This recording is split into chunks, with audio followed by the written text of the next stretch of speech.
So welcome everybody to the insurance revolution. So we're going to discuss some of the major trends and also some of the threats of disruption in the insurance industry. Before we do that, I'd like to just quickly go through some introductions and also to ask the question, because I think both Monique and Gary have very interesting backgrounds. They're not from the industry.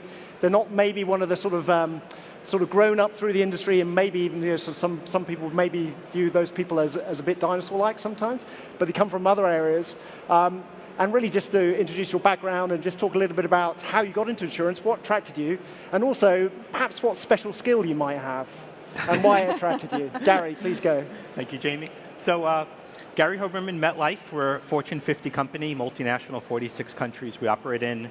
I'm responsible for developers in all the 46 countries supporting the business lines of MetLife globally. It's been an interesting journey in insurance. I did come, like Monique, from banking and brokerage before that, 20 years on Wall Street. It's an area which is ripe for disruption as well as leapfrogging ahead, which is an exciting place to be. We want to make insurance fun. So Monique and I actually said we're going to make this a fun event and just go back and forth here a little bit. But from a special skill, when I grew up, I always thought I was a little confused. I wrote with my left hand, I pitched righty, and then I realized you could do it either way. And as I grew up, I actually realized that was my biggest asset. So I was the geek hacker in junior high school on Commodore that was a sponsored skateboarder and surfer. So I actually did that side of it.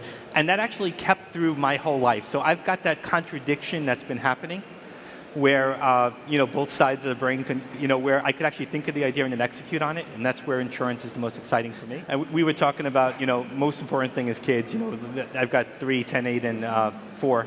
And my oldest wants to be a rocket scientist. And when I was first started in technology was magical. You could do anything with it. It was amazing. We're at that point again.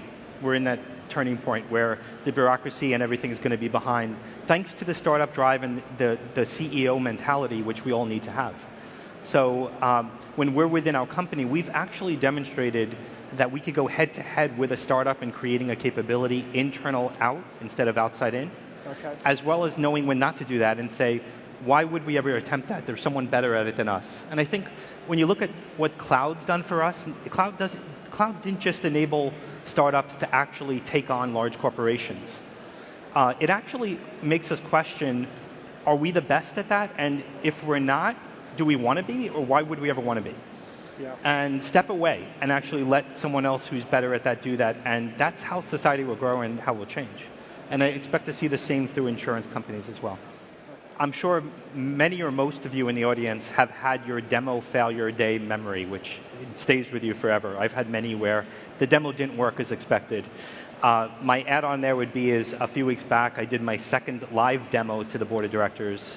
It's a solution we built, which is the first point-of-sale cloud-based system for complex products in Japan, hosted, public cloud.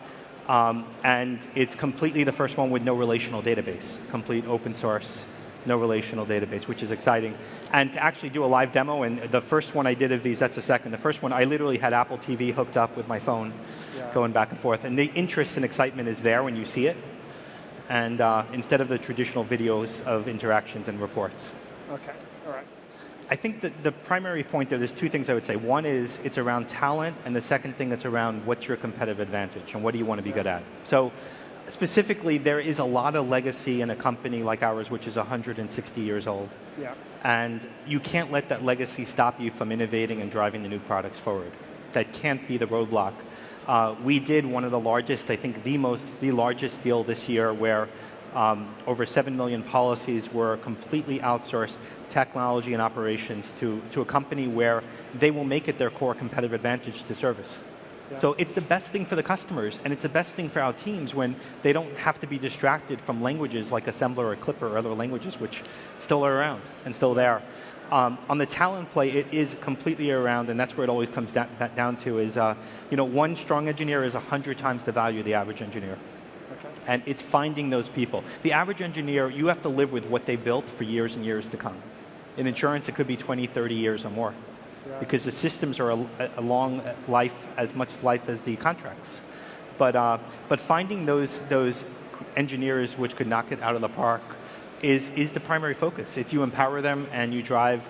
I've personally been involved in interviewing those people as we built up campuses and development centers, and finding that talent is what it's about, and driving them. It's no different than a startup would be thinking about in a pitch that they're doing. People have to feel like they're contributing and they're part of something bigger, which is what every company wants to be. We literally operate our technology team like a CEO of a business and driving it.